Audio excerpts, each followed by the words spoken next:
The chapter we will be covering is called The Bridge. I wasn't quite sure what I would encounter to write about in 2025, although I can admit that I experienced similar lessons from the year before. And I would also like to admit that I'm proud of myself, that I went through my trials very quickly this year. I didn't really ponder too much on a lot, but I understood them. Then down came the next lesson. My next project to work on was going to be about how Allah helped me establish an identity using the Quran. It's very exciting speaking about this relationship because it's so beautiful. But before I tell you how Allah has helped me love the skin I'm in and my religious background, I want to touch on a subject that I thought, somehow, I understood fully. It turns out I came to realize it's so much deeper than I anticipated. This knowledge I'm reading right now is not only helping me, but also helps you understand my journey in the next few chapters. This particular chapter kind of goes hand in hand with the chapter that I previously did called It Works Out. This is for all the melanated individuals in the diaspora. I want you to understand why things happened the way they did, in ways I wasn't taught. I want to help you understand your children a bit more because not all kids process their identity the same. I want to help you understand the miscommunication that happens between generations. I want to help you understand the children whose roots aren't planted in the same soil as yours. I want you to understand the frustration your daughters and sons feel when they try to meet expectations they don't understand, expectations that don't make sense in the land they were born into. Okay, so here we go. On one of my episodes in the past, I explained how, in a lot of African cultures, the concept of mental health doesn't exist. Obviously, this isn't just African cultures that have this problem. However, for now, that's where our focus will be. And I said this through my own experiences and from other melanated individuals who had to break generational curses of not understanding how the universe revolves around the mind. Let's dive into the mental health talk of tribal communities and those who somehow still carry the ways of their ancestors, even though now they've found religion. Abrahamic religion, that is. In some sense, there's truth. They don't have the understanding of mental health the way modern psychology does. But that doesn't mean they are unaware of the mind-body-spirit connection.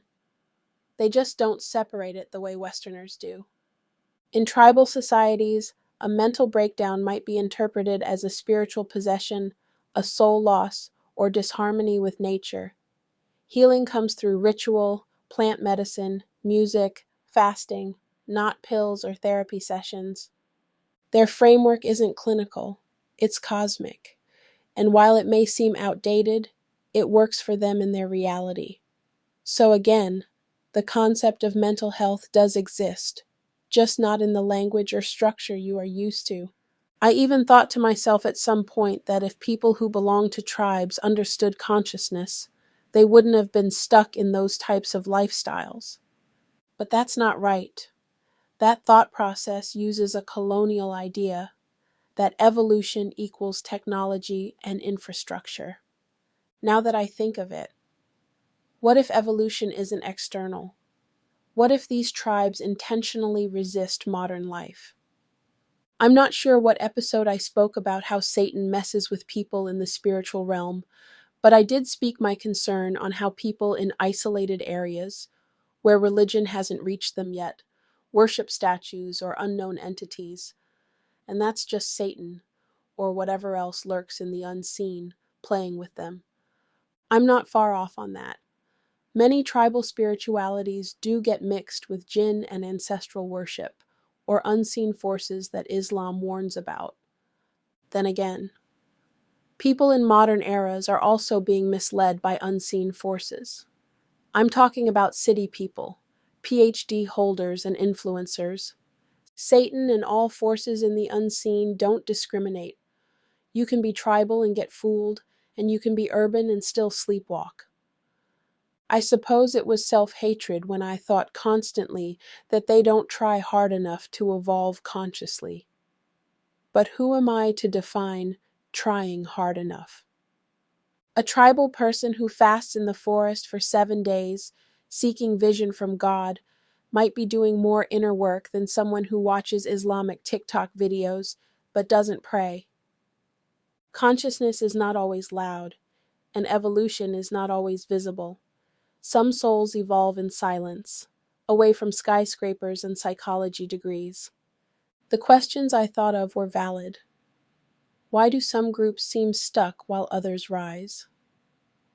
I suppose in my own mind, I assumed mental health equals modern terminology, progress equals material change, and purity equals only Islam.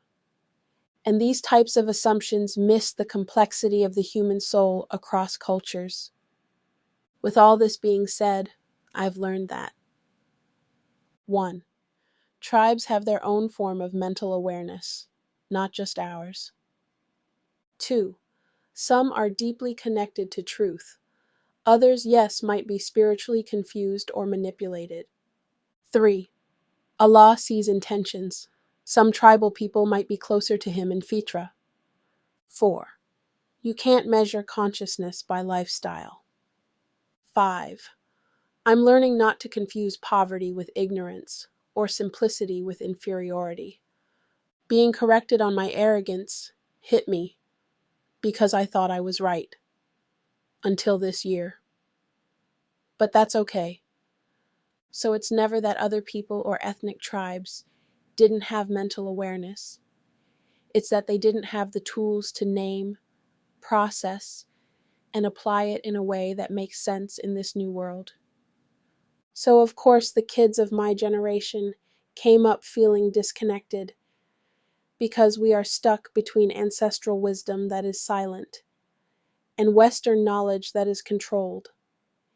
In today's society, people are intellectually advanced, but emotionally disconnected. People can diagnose trauma, but not heal it through community, ritual, or prayer. Western knowledge can be powerful, but without spiritual grounding, it often becomes cold. Truths with no heart. My apologies. I say Western knowledge a lot, but other nations fit the description as well. That's why minorities are important in the Western world. Every soul brought into these lands came by the command of God Himself, whether through slavery or other forms. Each soul is a testimony to shake awake those whose hearts have gone cold. A redemption arc for Western civilization. I know I wandered off topic for a bit, but all of this is important for you to understand. A lot of Westerners' help is rooted in performance. It often sounds like, we saved them, we civilized them, we gave them opportunity. But they don't ever say, we destroyed their homes with war, we stole their resources for centuries, and we created the poverty we're now profiting from solving. The disconnected hero complex. Clean hands, dirty history, loud help, quiet harm. What I'm trying to express now is one of the heaviest truths of my reality. Many Western civilizations are materially powerful, but spiritually hollow. And the minorities that come into these societies, they carry pain, memory, history, but their souls are alive. So Allah, in His wisdom, scattered the suffering into the strongholds, not to destroy the oppressed, but to revive the oppressor. In the Quran, Allah says, "And we wanted to favor those who were oppressed in the land and make them leaders and make them inheritors." Quran 28:5. With that being said, did a black man not become president? Did a black man not create neighborhoods that were self-sufficient? Did a Hispanic, Arab, or Somali not become mayors in many cities? They thought they were bringing us in as labor, as immigrants, as experiments in their mental melting pot.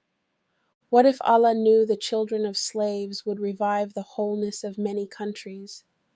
They own the land, but you, the melanated individual, carry the healing of it. They think they built the city, but your ancestors brought soul. The minorities, especially those with Black descendants, their stories are meant to shake nations. No Black person's trauma was random.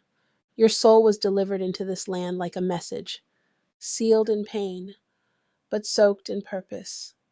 Spiritually, you are needed in every place Allah puts you in, because at the end of the day, who taught the world to cry out loud? The oppressed. Who prays with urgency? The broken. Who dances in grief and still survives? The one they thought would never be free.